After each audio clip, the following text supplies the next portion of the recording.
Chapter 3. The Spouter Inn.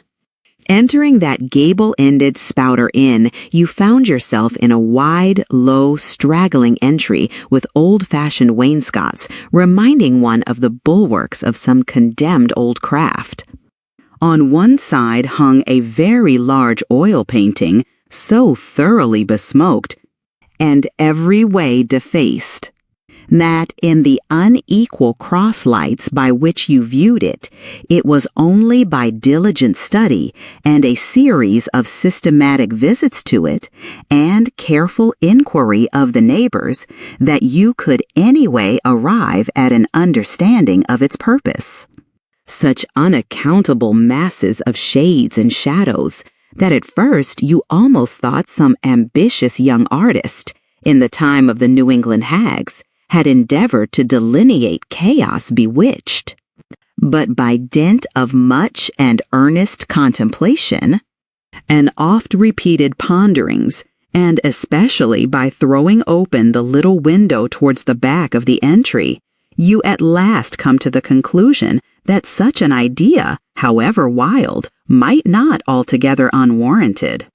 But what most puzzled and confounded you was a long, limber, portentous black mass of something hovering in the center of the picture over 3 blue, dim, perpendicular lines floating in a nameless yeast.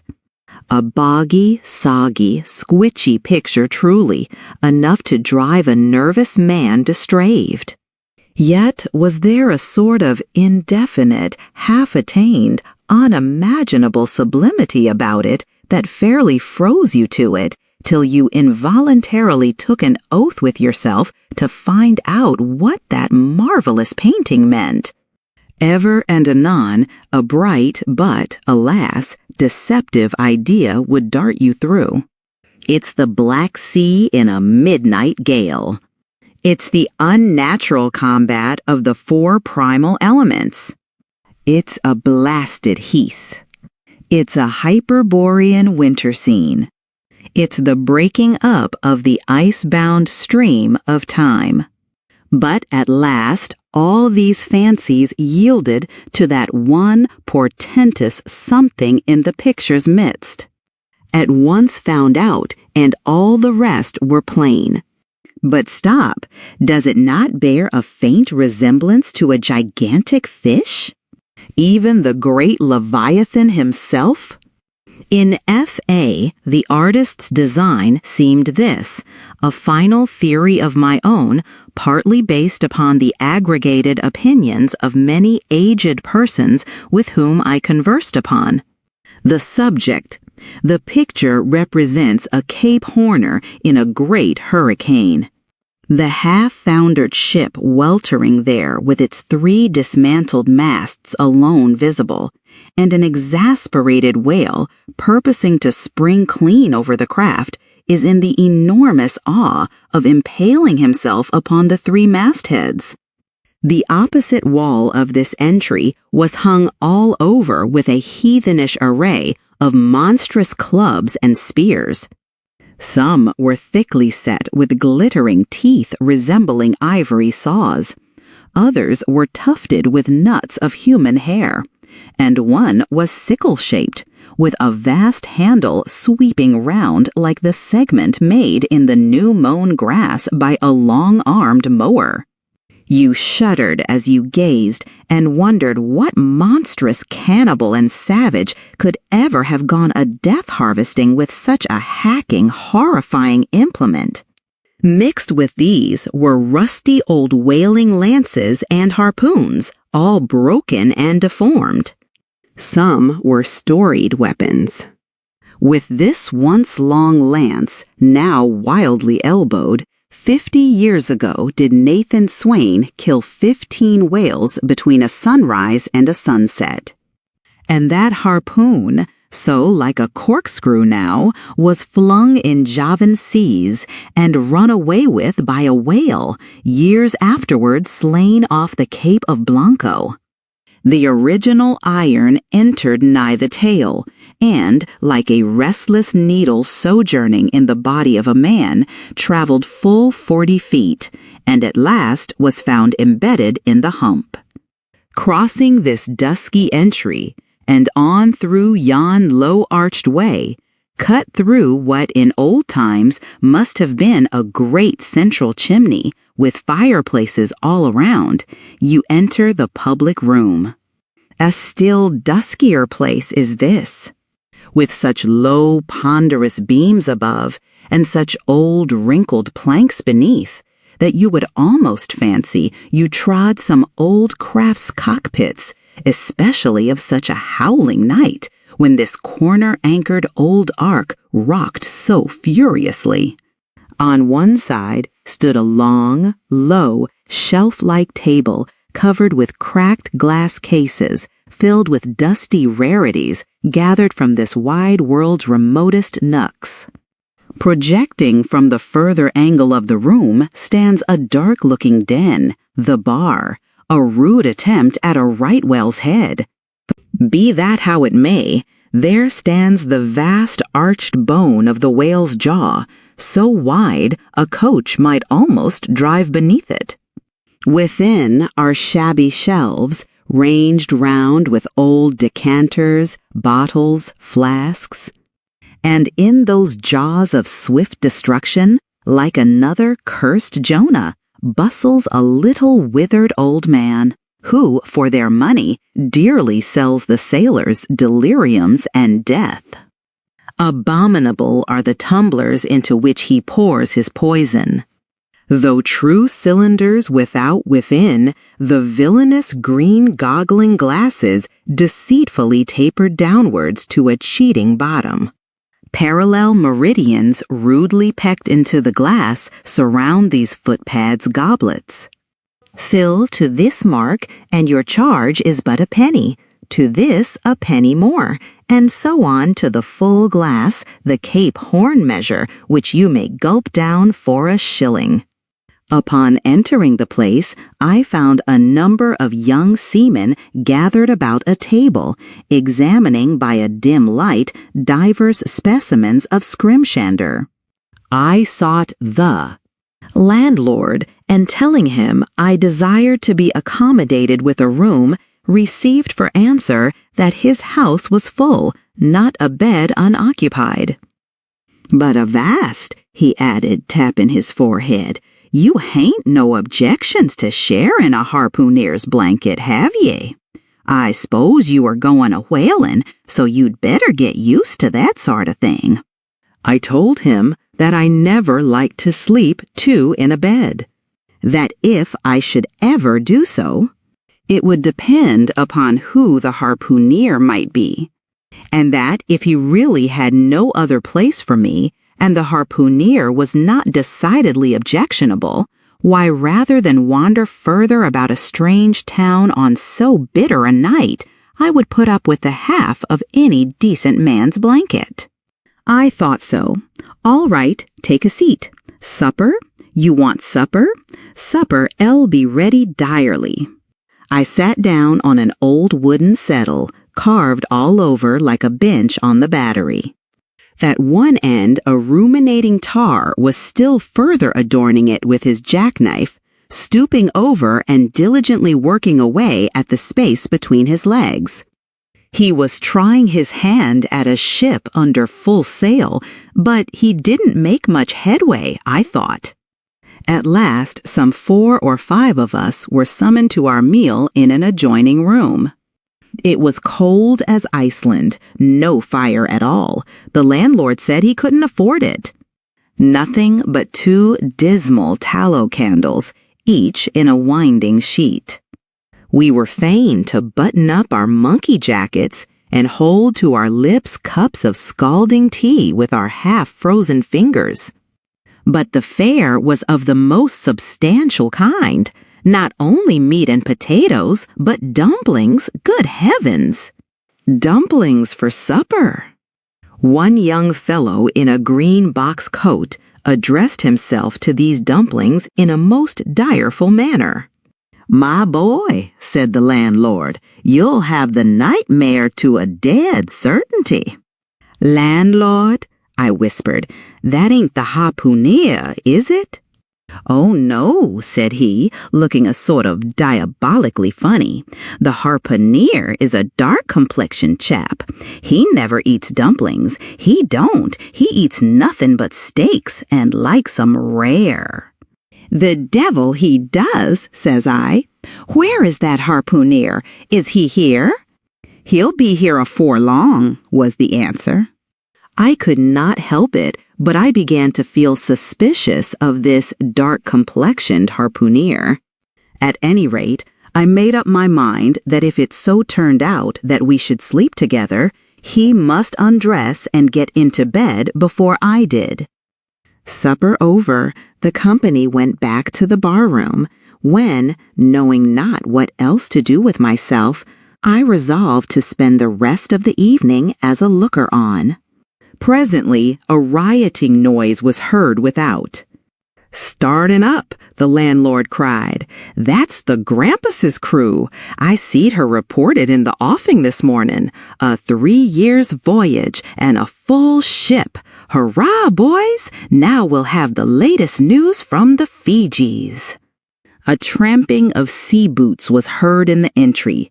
The door was flung open and in rolled a wild set of mariners enough.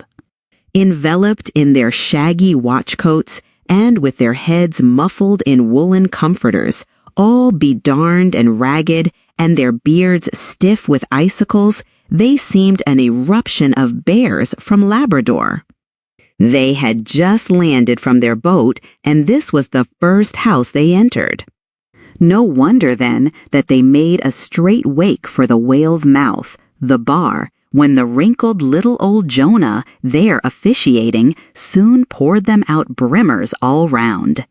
One complained of a bad cold in his head, upon which Jonah mixed him a pitch-like potion of gin and molasses, which he swore was a sovereign cure for all colds and catarrhs whatsoever, never mind of how long-standing, or whether caught off the coast of Labrador, or on the weather side of an ice island. The liquor soon mounted into their heads, as it generally does, even with the arrantest topers newly landed from sea, and they began capering about most obstreperously. I observed, however, that one of them held somewhat aloof, and though he seemed desirous not to spoil the hilarity of his shipmates by his own sober face, yet upon the whole he refrained from making as much noise as the rest. This man interested me at once, and since the sea gods had ordained that he should soon become my shipmate, I will here venture upon a little description of him. He stood full 6 feet in height, with noble shoulders and a chest like a cofferdam. I have seldom seen such brawn in a man. His face was deeply brown and burnt, making his white teeth dazzling by the contrast, while in the deep shadows of his eyes floated some reminiscences that did not seem to give him much joy. His voice at once announced that he was a Southerner, and from his fine stature I thought he must be one of those tall mountaineers from the Alleghanian Ridge in Virginia. When the revelry of his companions had mounted to its height, this man slipped away unobserved, and I saw no more of him till he became my comrade on the sea. In a few minutes, however, he was missed by his shipmates, and being, it seems, for some reason a huge favorite with them, they raised a cry of "Bulkington! Bulkington! Where's Bulkington?" and darted out of the house in pursuit of him. It was now about 9 o'clock, and the room seeming almost supernaturally quiet after these orgies, I began to congratulate myself upon a little plan that had occurred to me just previous to the entrance of the seamen. No man prefers to sleep two in a bed. In F.A., you would a good deal rather not sleep with your own brother. I don't know how it is, but people like to be private when they are sleeping. And when it comes to sleeping with an unknown stranger, in a strange inn, in a strange town, and that stranger a harpooner, then your objections indefinitely multiply. Nor was there any earthly reason why I, as a sailor, should sleep two in a bed more than anybody else. For sailors no more sleep two in a bed at sea than bachelor kings do ashore. To be sure, they all sleep together in one apartment, but you have your own hammock and cover yourself with your own blanket and sleep in your own skin. The more I pondered over this harpooner, the more I abominated the thought of sleeping with him. It was fair to presume that being a harpooner, his linen or woolen, as the case might be, would not be of the tidiest, certainly none of the finest. I began to twitch all over. Besides, it was getting late, and my decent harpooner ought to be home and going bedwards. Suppose now he should tumble in upon me at midnight. How could I tell from what vile hole he had been coming? Landlord, I've changed my mind about that harpooner. I shan't sleep with him. I'll try the bench here. Just as you please. I'm sorry I can't spare you a tablecloth for a mattress, and it's a plaguey rough board here. But wait a bit, Scrimshonder. I've got a carpenter's plane there in the bar. Wait, I say, and I'll make you snug enough. So saying, he procured the plane, and with his old silk handkerchief first dusting the bench, vigorously set to planing away at my bed, the while grinning like an ape. The shavings flew right and left, till at last the plane iron came bump against an indestructible knot. The landlord was near spraining his wrist, and I told him for heaven's sake to quit. The bed was soft enough to suit me, and I did not know how all the planing in the world could make eiderdown of a pine plank. So gathering up the shavings with another grin and throwing them into the great stove in the middle of the room, he went about his business and left me in a brown study. I now took the measure of the bench and found that it was a foot too short, but that could be mended with a chair. But it was a foot too narrow, and the other bench in the room was about 4 inches higher than the planed one, so there was no yoking them. I then placed the first bench lengthwise along the only clear space against the wall, leaving a little interval between for my back to settle down in. But I soon found that there came such a draught of cold air over me from under the sill of the window that this plan would never do at all, especially as another current from the rickety door met the one from the window, and both together formed a series of small whirlwinds in the immediate vicinity of the spot where I had thought to spend the night. The devil fetch that harpooner, thought I, but stop, couldn't I steal a march on him, bolt his door inside, and jump into his bed, not to be wakened by the most violent knockings? It seemed no bad idea, but upon second thoughts I dismissed it. For who could tell but what the next morning, so soon as I popped out of the room, the harpooner might be standing in the entry, all ready to knock me down?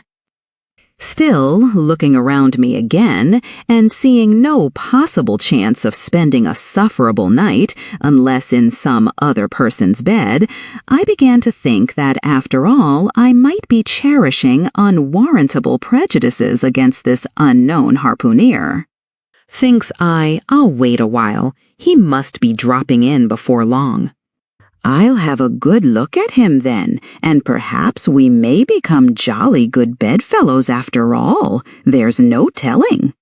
But though the other boarders kept coming in by 1s, 2s, and 3s, and going to bed, yet no sign of my harpooner. Landlord, said I, what sort of a chap is he? Does he always keep such late hours? It was now hard upon 12 o'clock. The landlord chuckled again with his lean chuckle and seemed to be mightily tickled at something beyond my comprehension. "No," he answered. "Generally, he's an early bird, early to bed and early to rise. Yes, he's the bird what catches the worm. But tonight he went out a-peddling, you see, and I don't see what on earth keeps him so late, unless maybe he can't sell his head." "Can't sell his head? What sort of a bamboozling story is this you are telling me?"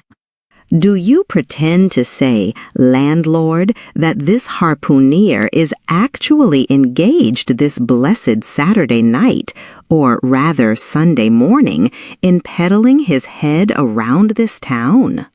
"That's precisely it," said the landlord, "and I told him he couldn't sell it here. The market's overstocked." "With what?" shouted I. "With heads, to be sure. Ain't there too many heads in the world?" "I tell you what it is, landlord," said I quite calmly. "You'd better stop spinning that yarn to me. I'm not green." "Maybe not, taking out a stick and whittling a toothpick, but I rather guess you'll be done brown if that 'ere harpooner hears ya a-slanderin' his head." "I'll break it for him," said I, now flying into a passion again at this unaccountable farrago of the landlord's. "It's broke already," said he. "Broke?" said I. "Broke, do you mean?"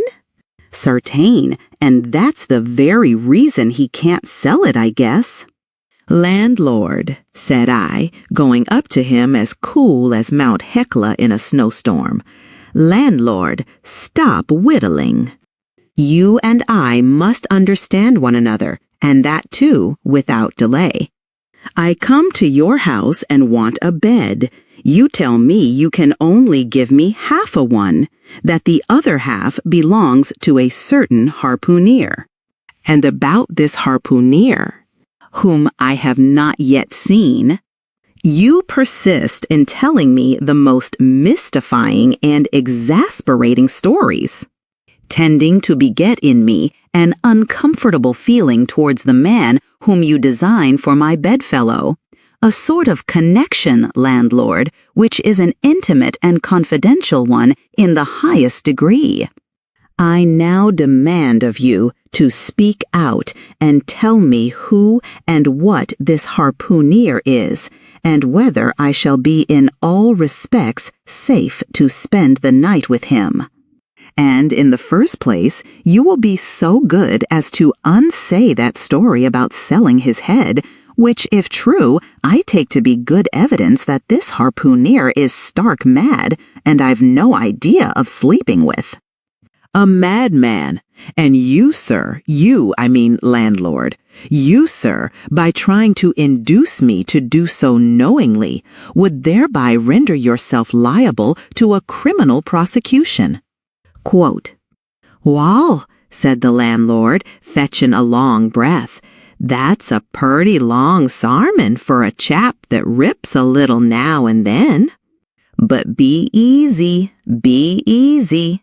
This here harpooner I have been telling you of has just arrived from the South Seas, where he bought up a lot of bombed New Zealand heads, and he sold all on 'em but one, and that one he's trying to sell tonight, 'cause tomorrow's Sunday, and it would not do to be selling human heads about the streets when folks is going to churches. He wanted to last Sunday, but I stopped him just as he was going out of the door with 4 heads strung on a string for all the earth like a string of onions." This account cleared up the otherwise unaccountable mystery, and showed that the landlord, after all, had had no idea of fooling me. But at the same time, what could I think of a harpooner who stayed out a Saturday night clean into the holy Sabbath, engaged in such a cannibal business as selling the heads of dead idolators? Depend upon it, landlord, that harpooner is a dangerous man. He pays reg'lar, was the rejoinder. "But come, it's getting dreadful late. You had better be turning flukes. It's a nice bed.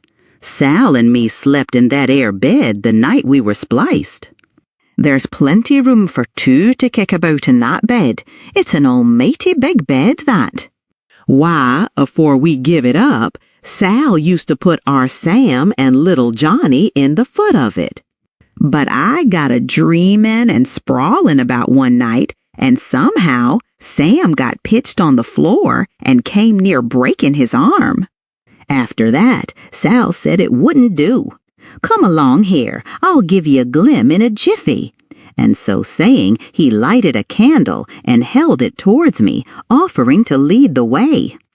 But I stood irresolute. When looking at a clock in the corner, he exclaimed, 'I vomit Sunday. You won't see that harpooner tonight. He's come to anchor somewhere.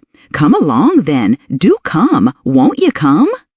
I considered the matter a moment, and then upstairs we went, and I was ushered into a small room, cold as a clam, and furnished, sure enough, with a prodigious bed, almost big enough indeed for any 4 harpooneers to sleep abreast. 'Here,' said the landlord, placing the candle on a crazy old sea chest that did double duty as a washstand and center table. 'There, make yourself comfortable now, and good night to ye.' I turned round from eyeing the bed, but he had disappeared. Folding back the counterpane, I stooped over the bed. Though none of the most elegant, it yet stood the scrutiny tolerably well. I then glanced round the room, and besides the bedstead and center table, could see no other furniture belonging to the place, but a rude shelf, the 4 walls, and a papered fireboard representing a man striking a whale. Of things not properly belonging to the room, there was a hammock lashed up and thrown upon the floor in one corner. Also a large seaman's bag containing the harpooneer's wardrobe, no doubt in lieu of a land trunk. Likewise, there was a parcel of outlandish bonefish hooks on the shelf over the fireplace, and a tall harpoon standing at the head of the bed. But what is this on the chest? I took it up and held it close to the light and felt it and smelt it and tried every way possible to arrive at some satisfactory conclusion concerning it. I can compare it to nothing but a large doormat, ornamented at the edges with little tinkling tags, something like the stained porcupine quills round an Indian moccasin. There was a hole or slit in the middle of this mat, as you see the same in South American ponchos. But could it be possible that any sober harpooner would get into a doormat and parade the streets of any Christian town in that sort of guise?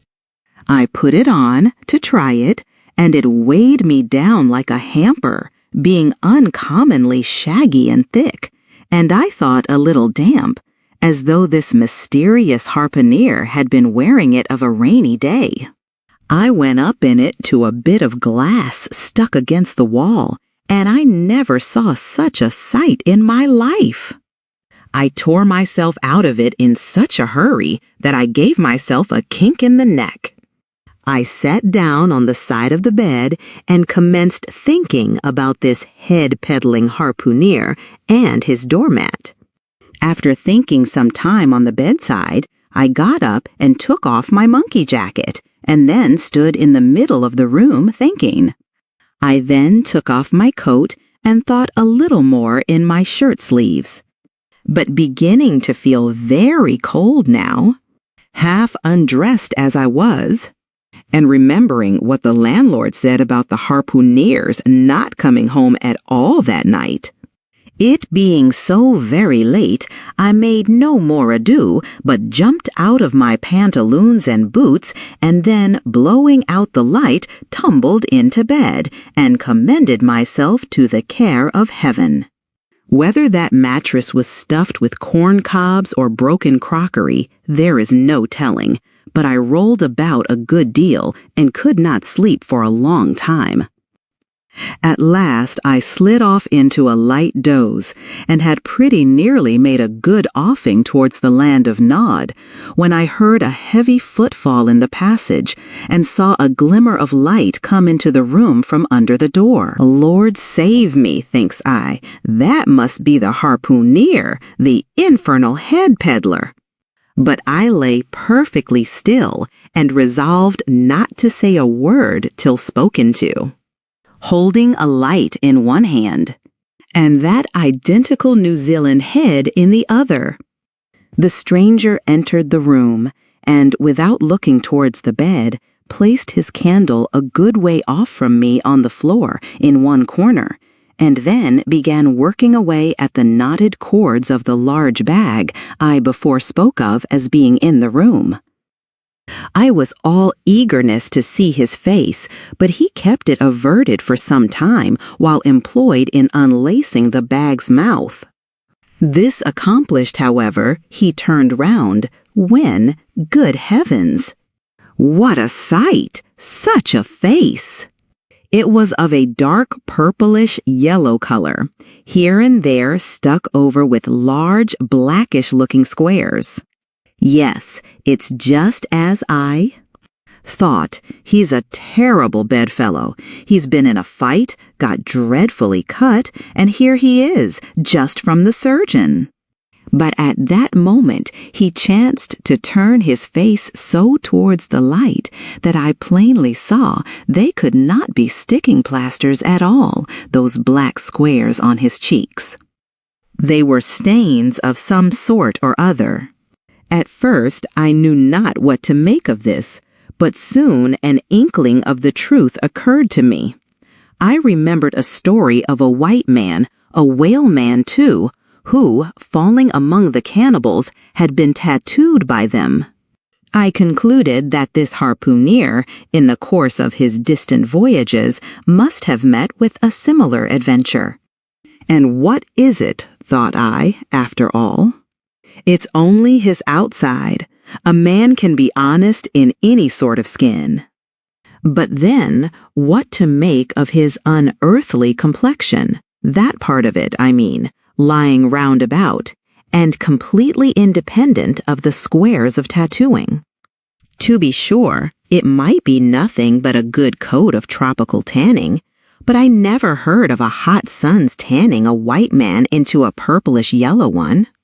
However, I had never been in the South Seas, and perhaps the sun there produced these extraordinary effects upon the skin. Now, while all these ideas were passing through me like lightning, this harpooner never noticed me at all. But after some difficulty having opened his bag, he commenced fumbling in it, and presently pulled out a sort of tomahawk and a sealskin wallet with the hair on. Placing these on the old chest in the middle of the room, he then took the New Zealand head, a ghastly thing enough, and crammed it down into the bag. He now took off his hat, a new beaver hat, when I came nigh singing out with fresh surprise. There was no hair on his head, none to speak of at least, nothing but a small scalp knot twisted up on his forehead. His bald, purplish head now looked for all the world like a mildewed skull. Had not the stranger stood between me and the door, I would have bolted out of it quicker than ever I bolted a dinner. Even as it was, I thought something of slipping out of the window, but it was the second floor back. I am no coward, but what to make of this head-peddling purple rascal altogether past my comprehension. Ignorance is the parent of fear, and being completely nonplussed and confounded about the stranger, it confess I was now as much afraid of him as if it was the devil himself who had thus broken into my room at the dead of night. In FAI, I was so afraid of him that I was not game enough just then to address him and demand a satisfactory answer concerning what seemed inexplicable in him. Meanwhile, he continued the business of undressing, and at last showed his chest and arms. As I live, these covered parts of him were checkered with the same squares as his face. His back, too, was all over the same dark squares. He seemed to have been in a 30 years' war and just escaped from it with a sticking plaster shirt. Still more, his very legs were marked, as if a parcel of dark green frogs were running up the trunks of young palms. It was now quite plain that he must be some abominable savage or other, shipped aboard of a whaleman in the South Seas, and so landed in this Christian country. I quaked to think of it. A peddler of heads, too, perhaps the heads of his own brothers. He might take a fancy to mine. Heavens! Look at that tomahawk! But there was no time for shuddering, for now the savage went about something that completely fascinated my attention and convinced me that he must indeed be a heathen. Going to his heavy grego, or rapal, or dreadnought, which he had previously hung on a chair, he fumbled in the pockets and produced at length a curious little deformed image with a hunch on its back and exactly the color of a 3-days-old Congo baby. Remembering the embalmed head, at first I almost thought that this black mannequin was a real baby preserved in some similar manner. But seeing that it was not at all limber, and that it glistened a good deal like polished ebony, I concluded that it must be nothing but a wooden idol, which indeed it proved to be. For now, the savage goes up to the empty fireplace and, removing the papered fireboard, sets up this little hunchbacked image like a 10-pin between the andirons. The chimney jambs and all the bricks inside were very sooty, so that I thought this fireplace made a very appropriate little shrine or chapel for his Congo idol. I now screwed my eyes hard towards the half-hidden image, feeling but ill at ease meantime, to see what was next to follow. First, he takes about a double handful of shavings out of his grego pocket and places them carefully before the idol. Then, laying a bit of ship biscuit on top and applying the flame from the lamp, he kindled the shavings into a sacrificial blaze. Presently, after many hasty snatches into the fire, and still hastier withdrawals of his fingers, he at last succeeded in drawing out the biscuit. Then, blowing off the heat and ashes a little, he made a polite offer of it to the little Negro. But the little devil did not seem to fancy such dry sort of fare at all. He never moved his lips. All these strange antics were accompanied by still stranger guttural noises from the devotee, who seemed to be praying in a sing-song or else singing some pagan psalmody or other, during which his face twitched about in the most unnatural manner. At last, extinguishing the fire, he took the idol up very unceremoniously and bagged it again in his grego pocket as carelessly as if he were a sportsman bagging a dead woodcock. All these queer proceedings increased my uncomfortableness. And seeing him now exhibiting strong symptoms of concluding his business operations and jumping into bed with me, I thought it was high time, now or never, before the light was put out, to break the spell into which I had so long been bound. But the interval I spent in deliberating what to say was a fatal one. Taking up his tomahawk from the table, he examined the head of it for an instant, and then, holding it to the light, with his mouth at the handle, he puffed out great clouds of tobacco smoke. The next moment, the light was extinguished, and this wild cannibal, tomahawk between his teeth, sprang into bed with me. I sang out, I could not help it now, and giving a sudden grunt of astonishment, he began feeling me. Stammering out something, I knew not what, I rolled away from him against the wall, and then conjured him, whoever or whatever he might be, to keep quiet and let me get up and light the lamp again. But his guttural responses satisfied me at once that he but ill comprehended my meaning. "Who devil you?" he at last said. "You no speaky, dammy, I killee." And so saying, the lighted tomahawk began flourishing about me in the dark. "Landlord, for God's sake, Peter Coffin," shouted I. "Landlord, watch, Coffin, angels, save me." "Speak ye, tell me who ye be, or damn me, I kill it," again growled the cannibal, while his horrid flourishings of the tomahawk scattered the hot tobacco ashes about me till I thought my linen would get on fire. But thank heaven, at that moment the landlord came into the room light in hand, and leaping from the bed, I ran up to him. "Don't be afraid now," said he, grinning again. "Queequeg here wouldn't harm a hair of your head." "Stop your grinning," shouted I, "and why didn't you tell me that infernal harpooneer was a cannibal?" "I thought ye knowed it. Didn't I tell ye he was peddling heads around town? But turn flukes again and go to sleep. Queequeg, look here, you sabi me, I sabi you. This man sleep ya, ye sabi?" "Me sabi plenty," grunted Queequeg, puffing away at his pipe and sitting up in bed. "You get in," he added, motioning to me with his tomahawk and throwing the clothes to one side. He really did this in not only a civil, but a really kind and charitable way. I stood looking at him a moment. For all his tattooings, he was on the whole a clean, comely-looking cannibal. "What's all this fuss I have been making about?" thought it to myself. "The man's a human being just as I am. He has just as much reason to fear me as I have to be afraid of him. Better sleep with a sober cannibal than a drunken Christian."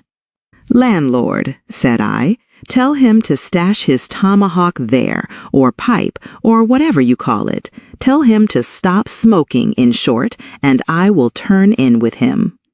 "But I don't fancy having a man smoking in bed with me. It's dangerous. Besides, I ain't insured."